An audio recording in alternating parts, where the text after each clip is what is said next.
বাংলা সাহিত্যের নন্দিত কথাশিল্পী হুমায়ূন আহমেদের ১৪তম মৃত্যুবার্ষিকী আজ। দিনটি উপলক্ষে ভোর থেকে গাজীপুরের নুহাশপল্লীতে ভিড় করেছেন তার পরিবার ও গণমান্য ব্যক্তিসহ ভক্তরা। এ সময় প্রিয় লেখককে স্মরণ করেন ফুলেল শ্রদ্ধা, দোয়া আর স্মৃতিচারণে। নুহাশপল্লী থেকে আরও জানাচ্ছেন জান্নাতুল দোলনা।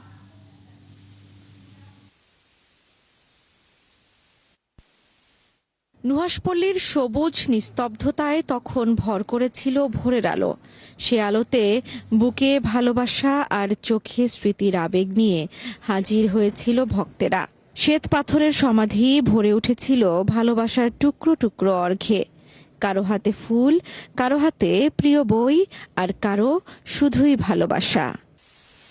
দেশের বিভিন্ন প্রান্ত থেকে আসা ভক্তেরা জানালেন, প্রিয় লেখকের লেখা তাদের দিয়েছে সাহিত্যের নিপাট আনন্দ। তার নাটক মধ্যবিত্ত জীবনকে বড় করেছে বা পরিবর্তনের জন্যই কাজ করেছে। তো সেই দিকটা হিসেব করলে নিজের মধ্যে হিমুর কিছুটা চরিত্র মিল পাই। তো সেই হিসেবেই আসলে হুমায়ূন আহমেদ স্যারকে আরো বেশি ধারণ করা। দিনজুড়ে নানা আয়োজনে উপস্থিত ছিলেন পরিবারের সদস্যরা। স্ত্রী শাওন বলছিলেন, নতুন প্রজন্মের হাতে তার বই আর সৃষ্টির প্রতি মানুষের অটুট ভালোবাসাই তাকে বাঁচিয়ে রাখবে।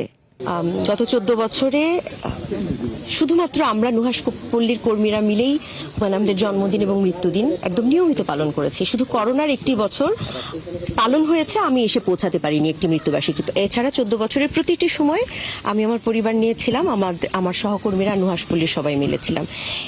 সময়ের দূরত্ব বাড়লেও তার সৃষ্টি আজও নতুন পাঠক আর নতুন দর্শক খুঁজে পায়। তাই প্রতি বছরের মতো এবারও নুহাশপল্লী যেন আরেকবার জানিয়ে দিল, একজন লেখকের জীবন থেমে যেতে পারে, কিন্তু তার গল্পের পথ চলা থামার নয়।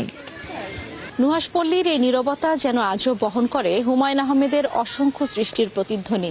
তাই তো প্রজন্ম পেরোলেও তার সৃষ্টির প্রতি তার প্রতি ভালোবাসা কমেনি এক বিন্দুও।